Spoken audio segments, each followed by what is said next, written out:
Where will the top NFL free agents land this offseason? What's going on, football fans? It's Mitch back here with my NFL free agency predictions for 2024 NFL free agency. That means my landing spot, my prediction for the top 50 NFL free agents of this off season, excluding the quarterback position, because I already made a video on every quarterback. Trades like Justin Fields, draft picks like Caleb Williams, and free agents like Kirk Cousins included. So if you haven't checked that video out already, go check it out. Gronk, spike the like button for more NFL free agency predictions. Let's get 100 likes on this video, and I'll come out with a part 2. Let's kick it off with the running back position. Saquon Barkley will sign with the up-and-coming quarterback, C.J. Stroud, and the Houston Texans. The Texans are in need of a dynamic dimension to their backfield. Saquon can catch the football, run routes, pass block, be a workhorse for this backfield, and he can be that extra weapon that they did not have in the rookie season of C.J. Stroud. Think of this coaching staff. Bobby Slowick obviously comes from San Francisco, worked under Kyle Shanahan. They traded for Christian McCaffrey. DeMeco Ryans was the defensive coordinator in San Francisco. They know the value of a dynamic running back that can catch, that can run. They will be willing to spend money on this position and upgrade from Devin Singletary. I believe Saquon gives them a pro. He's great in the locker room, he's great for the culture, and he'll be great on the football field. The next running back, Josh Jacobs, I have signing with the Baltimore Ravens. I love this fit from a schematical standpoint and from a time standpoint. The Ravens are in a championship window, and that is typically the time you want to upgrade at the running back position.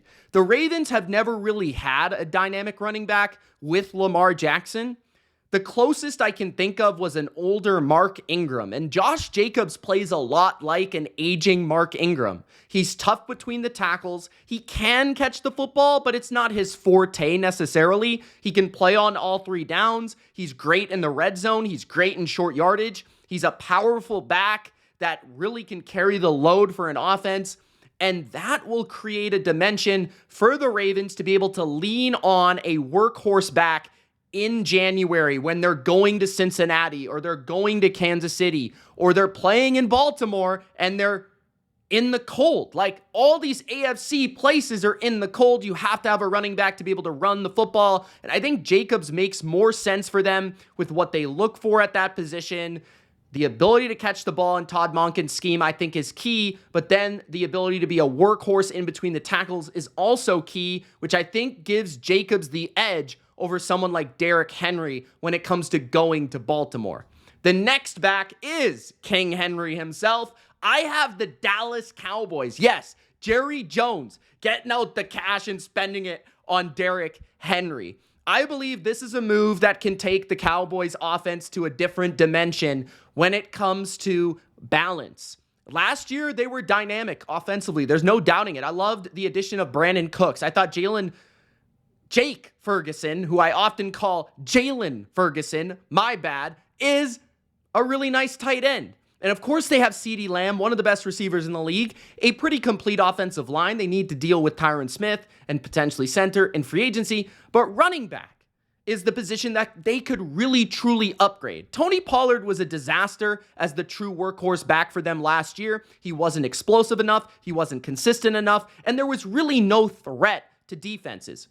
With Derrick Henry, every defense is going to be watching if he's getting the ball, which means play action is more effective, which means the overall passing game will be more effective. The overall idea of having to defend Dallas and play more people in the box to stop King Henry, who still had a great year despite a really bad offensive line, despite a really bad team around him in 2023, he could take Dallas to a next dimension in offensive explosiveness, in really playoff attitude. You think of Derrick Henry and his ability in the playoffs in January, his ability to give the Cowboys an edge when they play on the road, to be able to run the football. There's so many things that Derrick Henry brings.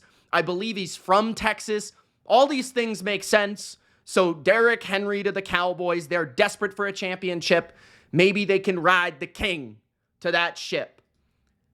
Next up, we got Tony Pollard. We have to decide where Tony Pollard's going to go now that, of course, Derrick Henry has taken his spot in Dallas. And Tony Pollard to the Eagles makes the most sense. I've thought of the Tennessee Titans here with Tony Pollard because he's from Tennessee. They have to replace Derrick Henry. I always have that image of DeMarco Murray leaving the Cowboys and going to Tennessee. For some reason, I have that in my mind. But Tony Pollard to the Eagles makes a lot of sense. The Eagles need a running back. DeAndre Swift is a free agent, and although I like DeAndre Swift, and he could be in part 2 of this video or these predictions, Tony Pollard would be an upgrade if he gets to 100%. And it's key here that he'd be playing back in Kellen Moore's offense. There's a key connection. Pollard was super effective and efficient within that offensive scheme, more as the change of pace. The other thing that makes sense is it allows Tony Pollard to be a change of pace because the Eagles don't like really giving the ball to only exclusively one running back. So Pollard would be able to play his role the right way, catch the ball a bit in the screen game out of the backfield. He'd be able to be the primary running back, but not necessarily the only running back behind a really good offensive line that could allow him to really get his legs and his acceleration going. And I believe 1 year removed from the major injury of the Achilles will really allow Tony Pollard to get back to 2022, 2021 form. And Kellen Moore was really at the precipice of that explosiveness. So Tony Pollard to the Eagles, to me, is a perfect Pollard fit. The next player is Austin Ekeler, who I believe will sign with the Kansas City Chiefs. And the reason I like this addition for the Chiefs is they're not going out of their way to spend a bunch of cash on a receiver or a tight end. Really, there's none of those in free agency that won't cost a pretty penny for maybe a lesser player than an elite player. But when it comes to running back, there is a clear hole that they have in their game, and that is the pass-catching running back. Jerick McKinnon's getting older. Austin Ekeler, no matter what you say about his speed at this point, his long speed, his ability to outrun defenders, his ability to be the carry-the-load running back for an offense, no matter what you say about that, he's still an extremely good route runner. He's still an extremely high IQ football player. He's still really good in the screen game. He's still able to catch the football, run routes out of the backfield, and be a mismatch. And that is exactly what Andy Reid can utilize. Think back to Brian Westbrook in Philadelphia. This is a role that Andy Reid really loves, and this is a role that Austin Ekeler at this stage in his career would be most effective. Pair him up with Isaiah Pacheco, a power back, and you maybe have something really special in the Chief backfield for 2024. Let's move to the wide receiver position. And the marquee name that I believe will get probably the most money from not his team is Calvin Ridley. Calvin Ridley is the guy that I look at as the guy that's likely to leave Jacksonville and likely to depart to somewhere else. And a team that desperately needs weapons and has already expressed as such during the offseason is my New England Patriots. Calvin Ridley, I thought, was a great fit for the Patriots previously. I felt like Calvin Ridley could be the number one receiver on an NFL team. And now 1 year removed from the whole gambling thing, he played a season. He had a pretty good year, but it was inconsistent with Jacksonville. Now he has the ability to have a full offseason, understanding his footing in the NFL. And I believe he's still young enough. I believe he's shown the ability. I believe he is a great route runner. I believe he is a detailed route runner. I believe he's somebody that does kind of match Amari Cooper. And when you think of the new Patriot offense, it's very much like Cleveland's offense. They're taking Van Pelt as the offensive coordinator, a couple coaches from that tree. And Calvin Ridley would fit that number one receiver role that Amari Cooper has fit in Cleveland. That route runner, the deep intermediate type of guy with a bit of speed to play on the outside, the ability to separate and get open and make plays on the perimeter. That is what Calvin Ridley can bring in offense, and that's something that the Patriots haven't had for years, and that's something they're going to need to have in this offense. I believe they go out, they spend some money, and they get Calvin Ridley in a season where he could potentially get back to his prime form from the Atlanta days. The next wide receiver is Mike Evans. Mike Evans isn't leaving. I don't care what you say about him going to play with Josh Allen or Patrick Mahomes or Lamar Jackson or list the elite quarterback here. You can do it. But he's not going to Carolina either, Panthers fans. I'm sorry. Just because the offensive coordinator is there. He's not, okay? He's staying in Tampa. He's a Hall of Famer. He has his ring already. He won with Tom Brady. He just wants to have a good rest of his career, a fun rest of his career with Baker Mayfield in Tampa and put up 1,000 yards and go off into the sunset and get his gold jacket. Mike Evans does not need to ring chase. He's Mike Evans, okay? Next, Michael Pittman Jr. might want to ring chase a little bit more for, his sake of being young and wanting to go to a good team. And he hasn't really experienced being on a good team in the NFL quite yet, or at least a great team, a real playoff team. But Michael Pittman Jr. is somebody that I really like. I think he's a number one receiver in this league, and I think the Colts really view him the same. I feel like they want to keep him around for their young quarterback, Anthony Richardson, and they will not let him slip through their fingers because a team like New England or a team like Carolina or a team that really desperately needs a receiver is going to knock on that door of Michael Pittman if they're not careful. So I view Pittman as a vertical threat, as an intermediate threat, as a possession ace receiver, and I think that's what you need for Anthony Richardson. You need to really find a receiver opposite him that can maybe stretch the defense, but that's a conversation for another day. Moving to the next wide receiver, we've got Marquise Brown, another receiver like Calvin Ridley that I view at the same level where I'm like, they've got wide receiver one upside. Maybe Marquise is not as valued as Ridley for the potential or the production that Ridley has shown in his prime, but Marquise Brown is a receiver that is a high-end two with great speed, that can play in the slot, that can play outside, that can stress a defense. And when he's healthy, he's a productive player. And when he has a connection with a quarterback, he's a good receiver. And we saw that in Arizona. We saw that in Baltimore. He's not a great receiver, but he's a good receiver.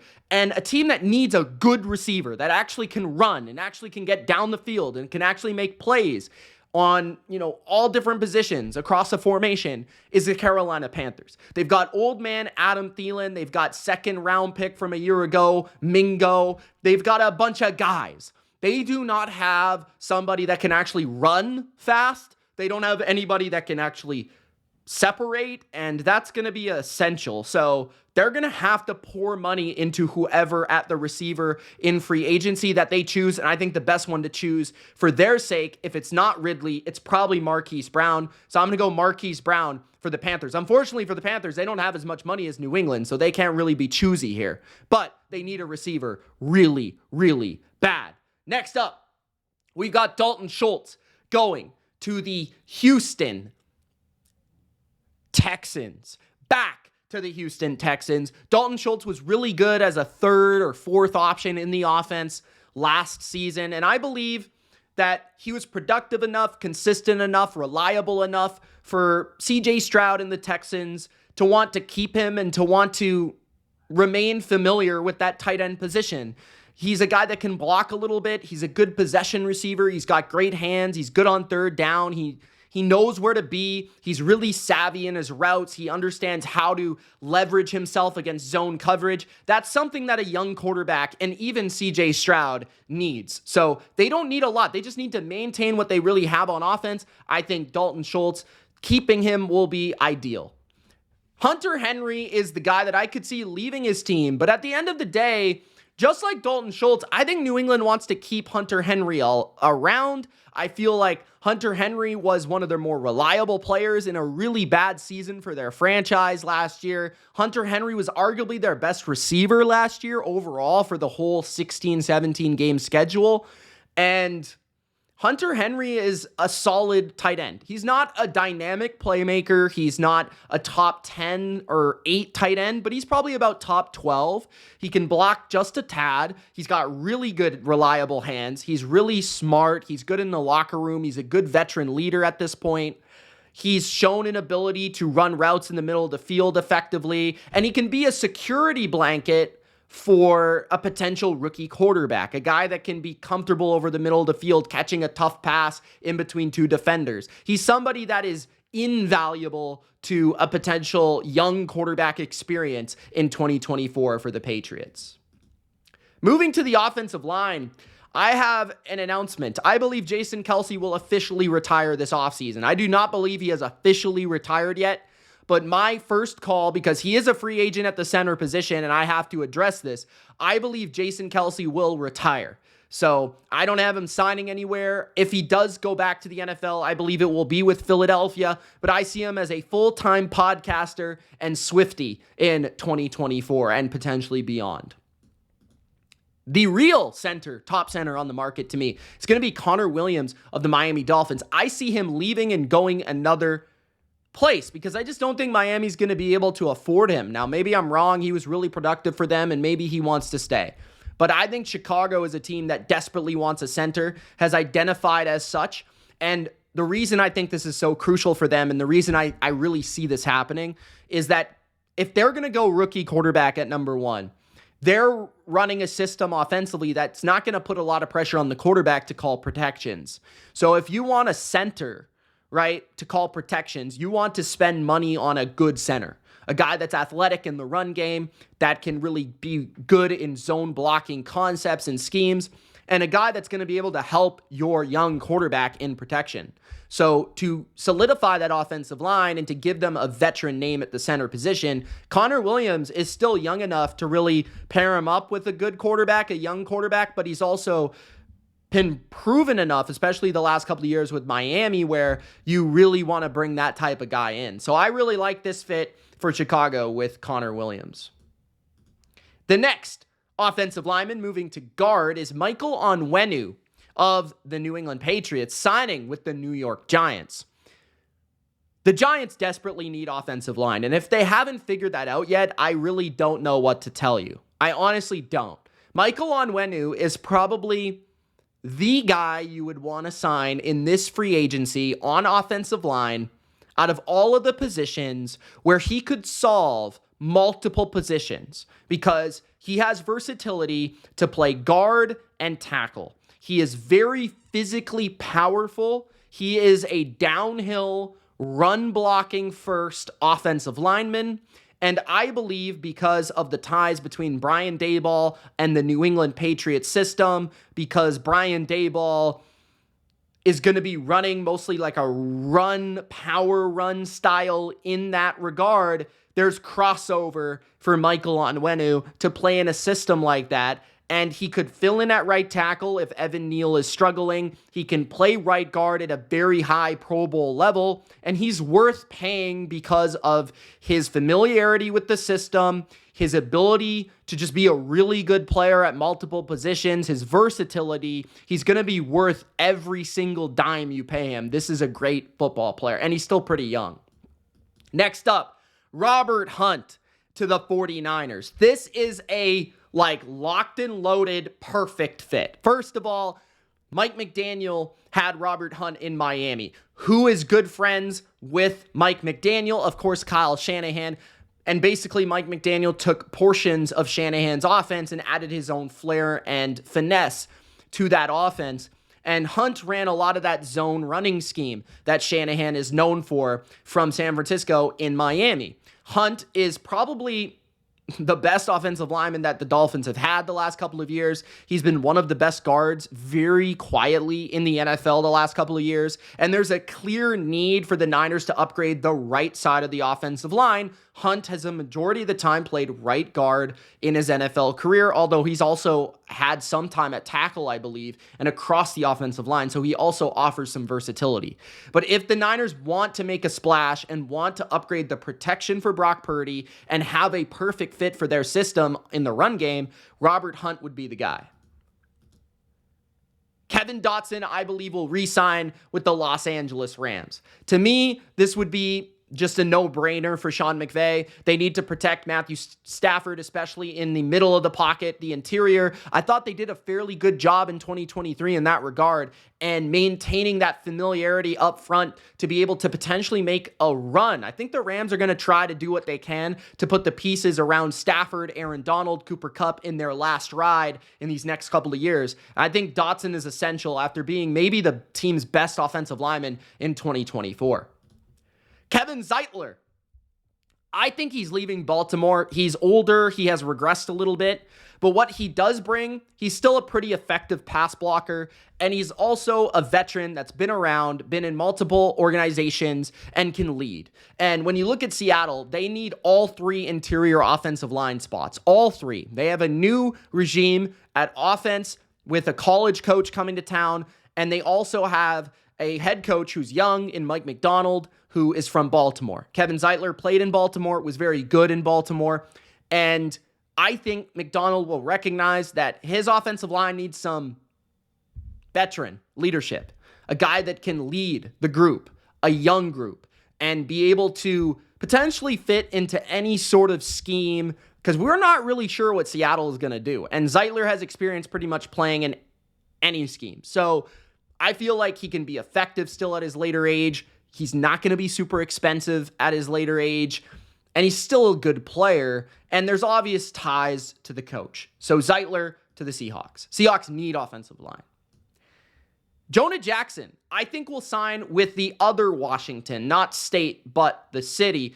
I believe that Washington is going to need offensive linemen. We saw them give up nearly a record amount of sacks with Sam Howell behind center. With Cliff Kingsbury, he likes to have athletic, mobile guards and centers who can really move in space and block. And I think with a rookie quarterback coming to town, whether it's Drake May or Jaden Daniels, I believe that they're going to need protection for that guy, and they're also going to need to be able to open up lanes in the running game. Jonah Jackson has been a premier guard the last couple of years. He went to a Pro Bowl. He was on one of the best offensive lines in football with the Detroit Lions. And I think Jonah Jackson would be a great fit for a team in desperation mode for offensive linemen. So they'd be willing to pay him a little bit more money because they have the most cap space in the NFL right now. The next signing is Tyron Smith to the Dallas Cowboys. Back to the Dallas Cowboys, maintaining his Dallas Cowboy dumb, let's say. But Tyron Smith is never leaving the Cowboys. It's just not going to happen, especially considering the Cowboys are in a championship window. Dak Prescott needs protection on his blind side. The Cowboys already kind of have troubles at right tackle. They really can't afford to lose Tyron Smith. And Tyron Smith played a really, really, really solid season last year. Like, he was one of the best tackles in football at like darn near 40 years old at this point. This guy's getting up there, but he's still playing really, really well. I think the Cowboys recognize that, keep him around for probably a 1 to 2 year contract. Jonah Williams is a tackle that I could see on the move. It doesn't really feel like he's ever settled in with Cincinnati. He's played at left tackle. He's played at right tackle. They've had questions about how good he is. They haven't really decided on it. But I do think that there is a team that he is familiar with, the coach, the offensive coordinator of Cincinnati, who is now the head coach of Tennessee, and his father, who is an all-time great offensive line coach coming from Cleveland, that is Callahan. And I believe Jonah Williams will recognize that situation in Tennessee. The fact that they probably had the worst offensive line in football last year. They need a tackle desperately. He could play left or right tackle. And Tennessee has a ton of cap space. They might be able to overspend or overpay a good tackle who's not quite great, but just to solidify the offensive line, just to make it better, just to not make it atrocious, they could bring in Jonah Williams, and maybe they could get a little bit more potential out of him because of the great offensive line coach they now have on the staff. Trent Brown is a lineman that I think will be an interesting one to watch because at his best, Trent Brown is an excellent football player, but oftentimes he's not motivated. Oftentimes he's lazy. Oftentimes he's overweight. Oftentimes he's not playing. He's injured. Something's going on with Trent Brown at all times. But the team that he might be able to square in and focus and put all his 100% Trent Brown into is the Kansas City Chiefs with Andy Reid, with Patrick Mahomes, understanding that he's on a championship team, a team going for a three-peat, a team that does need to upgrade the tackles desperately. Trent Brown has played great at right tackle, great at left tackle throughout his career. He could play left tackle in this case and replace Donovan Smith, and that's where he's played, protecting Tom Brady at times. He could do the same for Patrick Mahomes, and man, they had a big Brown at one time. Now they could get another big Trenton Brown in 2024. This makes perfect sense and is the best fit for Trent Brown in the NFL. Moving to the defensive side of the football, we might as well kick it off with the piece that will probably get the most money, and that is Chris Jones. Chris Jones is going to stay in Kansas City. Because of the Snead news, I think it makes it more obvious that Chris Jones will stay in Kansas City. I just look at their depth chart and I say, if you lose Chris Jones and you're the Chiefs and you're going for a three-peat and you're in this window with Travis Kelce still on the team and all that stuff before he leaves to Taylor Swift and goes, into retirement, Chris Jones, that defensive line would be nothing without him. You look at the depth chart, just look it up. Nothing without him. They need him. And he's the guy that always makes the big play in every key moment, every big game. Chris Jones is one of the greatest defensive linemen in NFL history. He's going to be a Hall of Famer. He is a multi-time Super Bowl champion. And Chris Jones is going to be back with the Kansas City Chiefs because they can't afford to lose him at this point. It just doesn't match the timeline. Justin Madubuike is the number 2 D tackle, and for some, he probably will be number 1 just due to his age. So for that fact, the Ravens are going to have to pay up. But honestly, I just don't see how they let him walk. He's too good of a football player. He's just too good in that system, too good for that team to let him walk. The only place I could really see him going for similar money would be Seattle. Otherwise, I think he's going to have to get drastically overpaid, or the Ravens are going to have to do really a disservice to him, underpay him, or not treat him with any respect on the market, because I just think he wants to stay in Baltimore. They're a good football team. They have well-respected coaches. They've got Lamar Jackson. If you're Justin, why would you want to leave? You've got a great defense. You've become a star on that team. Everything makes sense for him to return. But if he does leave, I'd lean towards Seattle being the team that really takes a look at him. Staying with the defensive tackles and interior defensive linemen, one guy that I think will depart is Leonard Williams. I don't think he's going to stay in Seattle, although they did trade a lot to get him. I think Leonard Williams, now that he's a free agent, will go to the place that he initially wanted to go in the first place when he was drafted, and that was the Raiders. This was a guy that came from USC. He grew up, I believe, in California, and he wanted to be a Raider all his life. Now, there's a coach named Antonio Pierce who is from Compton, is from California, and I think there will be a great connection there between Leonard Williams, Antonio Pierce, a player's coach, a guy that wants to bring a veteran pass rusher into the fold to complement Max Crosby. You've got a defensive coordinator who obviously Leonard Williams was very productive with in New York. So there's already ties from a schematical perspective. There's ties in terms of Leonard Williams being, a fan of that team and franchise. And they've got enough money to spend on a marquee defensive lineman to help Max Crosby. Everything makes sense for Leonard Williams to become a Raider. Christian Wilkins to the Houston Texans would be a game-changing addition to the AFC and change the way we think of the Texans defense. And I believe this is the type of move the Texans need to make if they're serious about this season. And I believe that Nick Caserio will value this type of player. Wilkins can play anywhere on a defensive line. He is extremely good against the run, and he is a good, productive pass rusher who can push the pocket and make a quarterback's life a nightmare when he is bearing down in their face. DeMeco Ryans comes from San Francisco. DeMeco Ryans has seen the Niners relentlessly upgrade at defensive line. He's worked with Eric Armstead, DeForest Buckner. He worked with all these guys, DJ Jones. And now, they've got Malik Collins there, but Sheldon Rankins is a free agent. They probably will have Will Anderson for years to come. He wants to solidify that defensive line. Wilkins would be a marquee name on the inside that would not allow any team to run on them very consistently, and he would also be able to complement their fronts from a pass rushing standpoint. So, as much as I want him to go to New England, I think he'll go to Houston. DJ Reader will stay with the Bengals. And I'm going to be honest with you, I was probably going to say DJ Reader would leave the Bengals until I saw DJ Reader at a basketball game with Jamar Chase and Joe Burrow. That just makes me believe he has unique ties to the individuals on this team and the marquee individuals on this team, which means a Bengals team that's very loyal to their players that they draft, or loyal to the players that they sign, or loyal to the players that are on their franchise. This is a team that likes to keep their own guys. And when you are one of their guys and you are one of the reasons they've been successful, DJ Reader was crucial to their run defense last year. We saw it fall off a map, fall off the earth without him last year.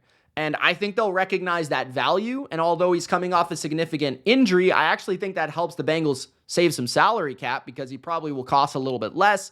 When he's at 100%, he's a really, really good player. He's still fairly young. He fits the timeline of this team. He fits a role on this team in Big Lou's defense.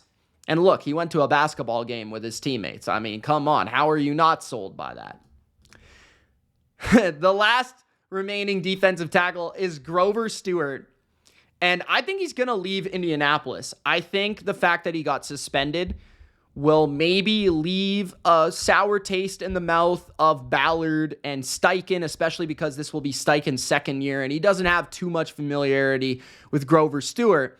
And Grover Stewart does have more ties to Matt Eberflus, a defensive coordinator that did work with Grover Stewart in Indianapolis, very successful there in Indianapolis when Eberflus was coaching him.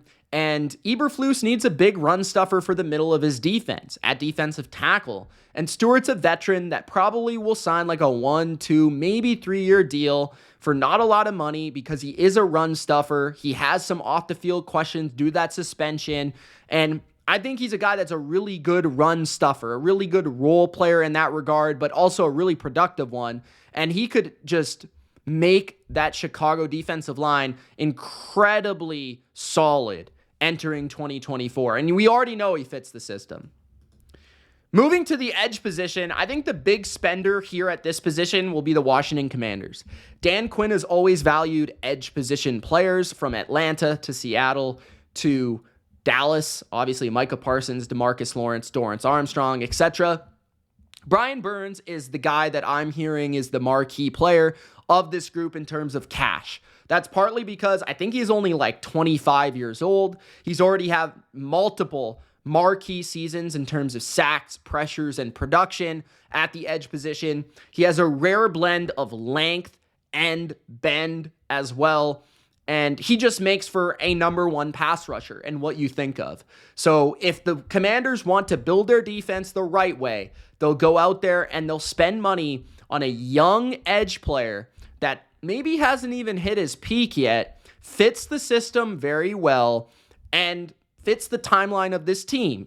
It's rare to find a free agent that's young, already productive, and you can be pretty confident he's going to be productive for a while as well. Josh Allen is another edge player that is like Brian Burns, young, already been productive, is on the market, and those are rare to find. And Josh Allen is somebody that I believe could leave Jacksonville because I think he's going to get a lot of money. I really do. And I think the Cardinals want an edge rusher, want a defensive lineman, want somebody to disrupt the quarterback. They were one of the worst teams in rushing the quarterback last year. He does kind of fit the mold of a Hassan Reddick who Gannon had in Philadelphia. He's a little bit slimmer, but he's got the opportunity to play in that role on the edge in those 5-man fronts. He can do a lot of different things in terms of the simulated looks where he can drop back into coverage if you want him to. He can rush with finesse. He can be a part of blitz packages, rush from the inside. He's a really dynamic bender of the edge. And I had questions about him coming out of the draft early on as a run defender, but he's also proven to be pretty solid in that regard. But a very fluid, wicked athlete who can play the edge the way that Gannon wants it and add versatility to the defensive front.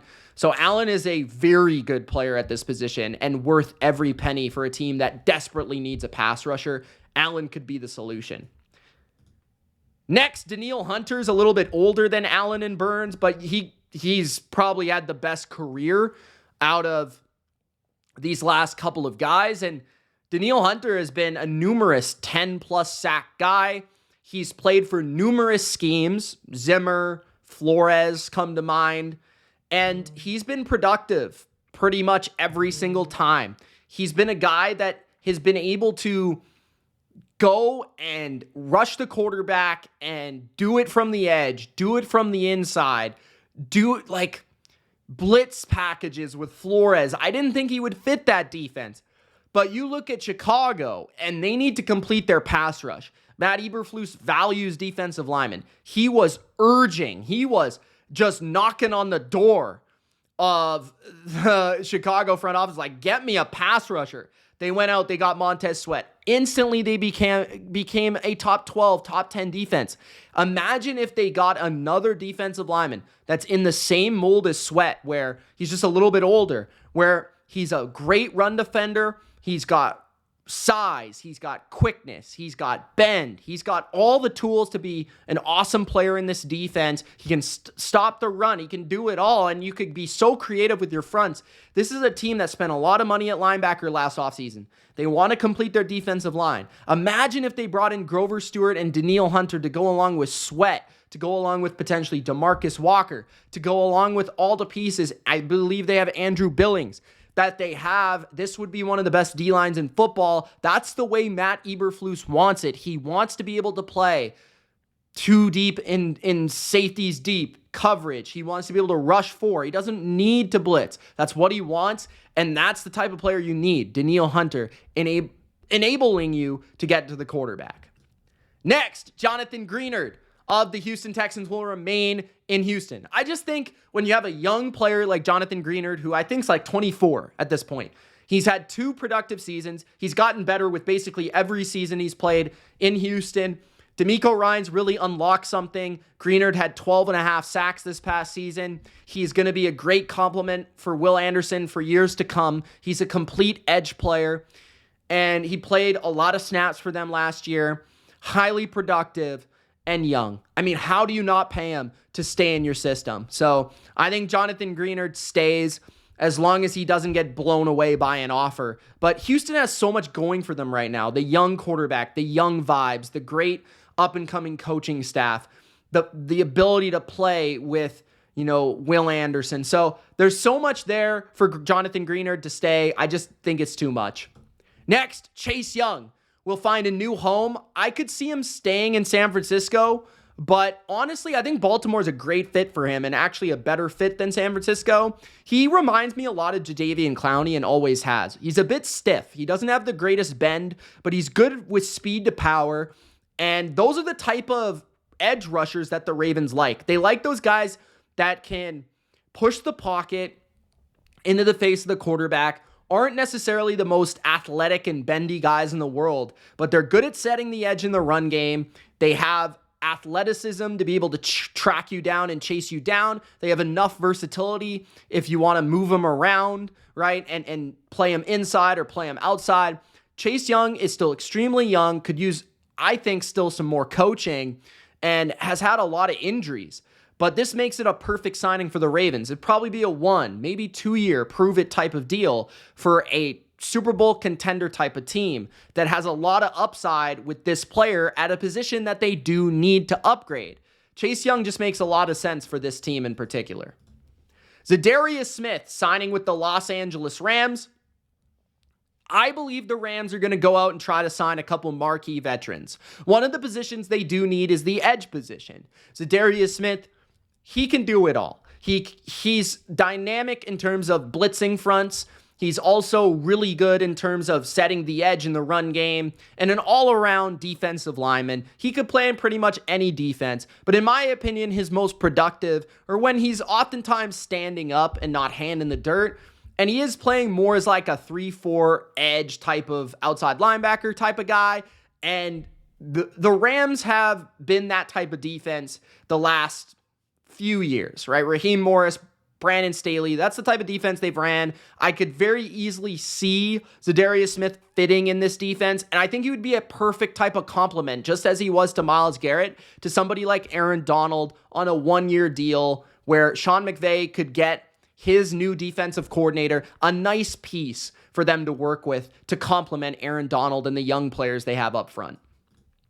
Leonard Floyd signing with the Atlanta Falcons. I brought up the Los Angeles Rams, Raheem Morris. He's now in Atlanta with the Falcons and running their defense. And a guy that he's familiar with is Leonard Floyd. He played in Buffalo last year, but he played many years with the Rams, including a Super Bowl season. He is a Super Bowl champion. He has 4 straight years of 9+ sacks. And to me, he's just a great fit in that defense. He's long. He can still be productive rushing the quarterback. You don't exactly want him as your number 1 rusher, but he's athletic. He understands that whole scheme. It just makes a perfect fit from a coach standpoint, from the player understanding what he's going to get there. And then I believe, if I'm not mistaken, he might be a Georgia guy as well, but I could be wrong about that. But that would also be great. So Leonard Floyd to the Atlanta Falcons makes almost too much sense at this point. Denico Autry signing with the New York Giants. This is also a familiarity signing, but we're talking about the new defensive coordinator coming from Tennessee and being that primary defensive mind from the Tennessee Titans, now being the New York Giants defensive scheme leader. And Denico Autry just had an incredible season last year. He was probably the best player on their defense last season. And I think he had like 12+ sacks, if I'm not mistaken. He is one of those guys that the Giants have been trying to find. Like, he's big, he looks like a defensive tackle, but he's actually a defensive end and an edge rusher. He's athletic enough to play edge, but he's also powerful enough to play inside. He brings so much versatility to a defense. He's a very rare player to find, and I think understanding that, you know, the new coordinator coming from Tennessee is going to need that type of role. Denico Autry is out there. He's a little bit older, so I think he's like 33. He's not going to cost a ton of money.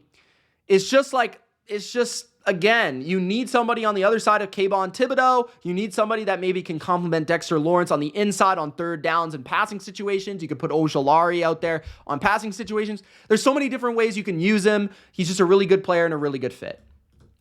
Bryce Huff to the 49ers. Love this fit. Played for Robert Saleh, so obviously some crossover with the 49ers defense because Saleh basically took his own scheme from San Francisco to New York, and they've still been running similar things in San Francisco. Huff is a great rusher. He's able to use quickness and speed to power extremely well. He's got some good bend to him, really good with his hands and feet. And I think Huff is young, ascending, one of the low-key, best, most effective situational rushers, and he's probably someone that's not going to cost like an extreme amount of money. Like, I don't think the Niners can afford Brian Burns or Danielle Hunter or Josh Allen. So who's that next tier? And who can they find that can really bring them a pop to that pass rush? And to me, it's Bryce Huff. I love this potential ad. Frankie Louvu re-signing with the Panthers. Everything I've heard from Dan Morgan and company is that they want him back. He's the leader of their defense. He's been one of the best players on their defense and arguably the best player last year, maybe outside of only Derrick Brown, but that's about it.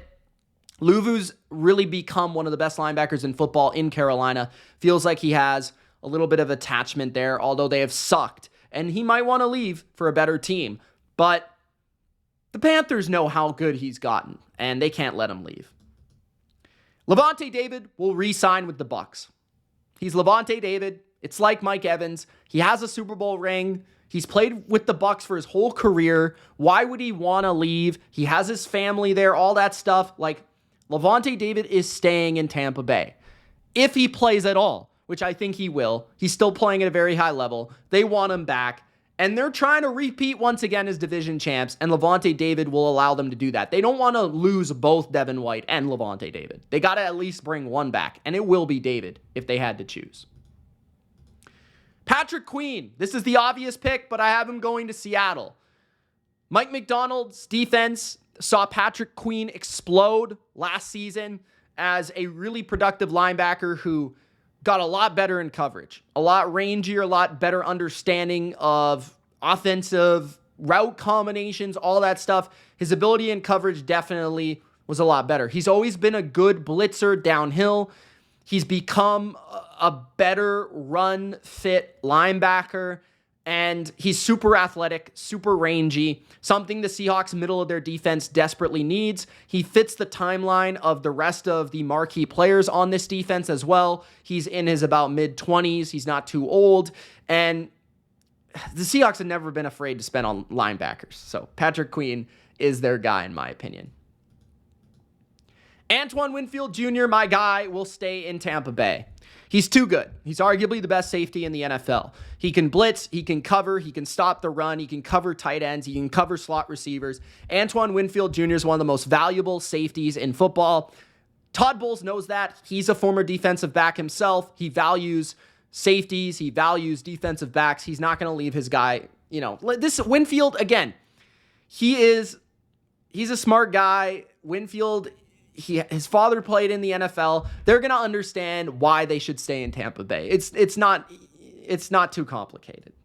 Next up, Xavier McKinney of the Giants will leave to the Packers. The Packers desperately need a safety, and I think the best addition would be Xavier McKinney. And the reason for that, they need to find a way to stop George Kittle. And I think a guy that can match up on tight ends, a guy that can play in the box, a guy that can play free safety. He's basically done it all for the Giants. He brings extreme versatility. And I think what the Packers do need is a hint more versatility, a hint more of, adaptability, and a leader back there in the secondary, a guy that's going to bring them some presence. And McKinney's been a captain throughout college at Alabama to the Giants, and he's just a very high IQ player. For a new defensive coordinator who loves defensive backs, that's invaluable. I think that he's a great fit for a team that could really utilize an upgrade big time at safety. Kyle Duggar is going to stay with my Patriots because he's too good of a player in Gerard Mayo's defense for him to leave. I think what he brings is a value to New England that is unmatched to other teams. His ability to play at sub linebacker, his ability to play in the box as a absolute athletic freak is second to none. He can fly around and make plays on the ball and in the run game. He's a tough hitter. He brings energy. He brings composure. And now he's becoming a leader. Kyle Duggar will remain in New England for this transition. Cameron Curl to the Jets. I think he will replace Jordan Whitehead as their primary strong safety. Washington is turning over their staff, their ownership. Curl could slip through the cracks here. And I think Robert Saleh knows he needs a safety upgrade. If there's anywhere to upgrade on the defense other than the Aaron Rodgers, offensive tools of the offensive line and wide receiver, safety is the position, and they could spend a bit of money on that and focus the draft on the younger players on offense. And Curl would just be a very solid safety for his defense. He can play in the box, clearly a strong safety. He makes a ton of tackles. He's a very solid tackler. He's a smart player.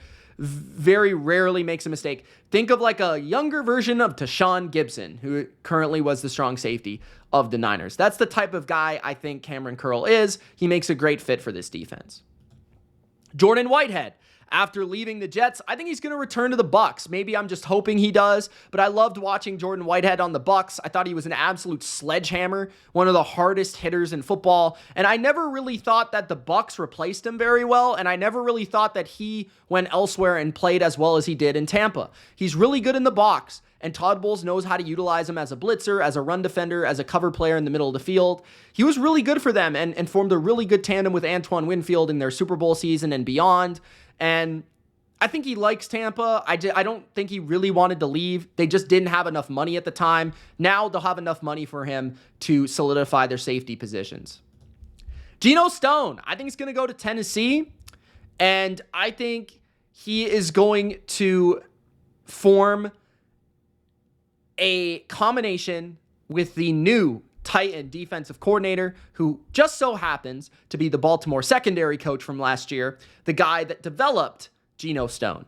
So connection there. But the Titans, they need to replace Kevin Byard, who they traded last year. They need to get better in the secondary, specifically the deep area of the field. They give up too many long completions, too many explosive plays. Geno Stone, my bad. The Philosopher's Stone is really good in the back end, really good at picking off passes. Obviously had a bunch, I think 7 last year. Really good in zone, but really just his pursuit, his ability to understand the game, his ability to jump the ball, his ability to just be all over it in the middle of the field specifically. He's going to be what they're looking for. And the coach knows him. The defensive coordinator knows him. It's a clear fit, and it's a clear deficiency. It's a clear need. They have cap space. There's just too many ways that it connects. He's not going to be at the top of the safety market, but I think he's going to get more money than people realize. He's a good player. And Baltimore is not going to bring him back because they have too many safeties as it is. Jalen Johnson at the cornerback position is going to kick it off, and I think he'll re-sign with the Bears. I just think that he's too valuable as their number 1 corner. Now, some people might be saying in the comments like, Mitch, you had like everyone signing with the Bears, so somebody's going to have to go. No, they have like the second most cap space in the league, so technically they could afford all this. But Johnson was way too good last year for them to possibly ever think they're going to let him walk. We've already heard about an extension coming, so one of the best corners will remain in Chicago. Stephon Gilmore to the Texans. I like this fit. DeMeco Ryans needs a number 2 corner to complement Derek Stingley. Gilmore is a good number 2 corner at this point in his career. I don't think he's a number 1, although he did show that prowess at times in Dallas. Like, he finishes games. He makes plays in the fourth quarter. He's clutch. And Stephon Gilmore is a Hall of Famer on his way. And what he can bring, Nick Caserio knows this, is high IQ and developing Derek Stingley and the young secondary and the young defense. He's very smart, and he's oftentimes been a mentor to players like J.C. Jackson, Trayvon Diggs, and others. And he could do that with Derek Stingley and other players on this team. He can play in man systems, zone systems. DeMeco likes to play both, so he's a clear fit. And it just makes a lot of sense. Fit-wise, need-wise, solidifying the boundary corner on the other side of Stingley, which was a deficiency with Steven Nelson last year. Gilmore could give them an upgrade. Xavier Howard to the Rams. I brought up the Rams with Za'Darius Smith. I think they're going to go out and sign veterans. They know they have Aaron Donald. They have Cooper Kupp. They have Matthew Stafford. They don't have too many years left to make a run. And Howard could immediately upgrade their number 1 corner spot where they had Ahkello Witherspoon playing last year. Like, okay. Xavier Howard is that type of player where he's big, he's long, he's strong, he's good in press. Kind of like Jalen Ramsey in a lot of ways. And he fits the system. So there's also going to be crossover because he just worked under Vic Fangio last year, but he's also really good in man coverage if they want to change anything. And I think he's a boom-bust type of reward in ways that the Rams have taken those risks in the past. So Xavier Howard to the Rams does seem like a veteran fit on a team that's trying to find a couple veterans to complement a bunch of young players on defense to make them more mature in the back end. Kendall Fuller will sign with the Colts. They need a cornerback upgrade. They have enough cap space to spend some money. He's not too old for them to really... They were a team that went out and signed Stephon Gilmore not too long ago, and Kendall Fuller is at that similar age at this point, about 29 years old. He's really good in zone coverage. Gus Bradley plays a ton of cover 3. This is a better zone corner than a man corner, but here's the thing with Fuller. He also gives you versatility. He can play inside. He can play outside. He was one of the best players on a really bad team last year. He'd be a great signing for the Colts to give them a very nice boundary corner or potentially slot corner if they lose more in the middle. And then L'Jarius Sneed, who is not a free agent. And I understand that, but I wanted to add him to this video because he was going to be in this video and then he messed me up. But L'Jarius Sneed is going to get traded, and I think he's going to get traded to the Detroit Lions. The Detroit Lions were the worst team in the NFL against number 1 receivers last year. Just look at Mike Evans and what Puka Nacua did to them in the playoffs. Yeah, I know.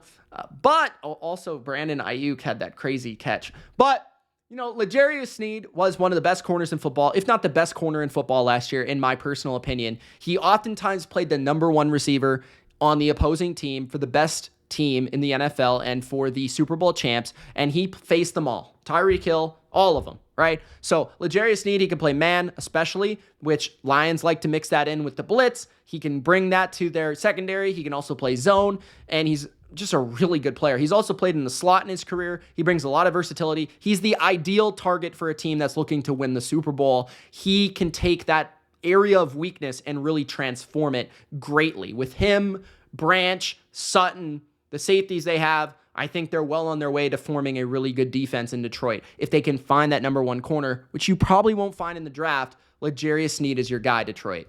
Those are the top 50 free agents this year. My landing spot for each and every one of them. Let me know your thoughts in the comment section below. It's Mitch. Thank you so much for watching. We'll see you in the next video.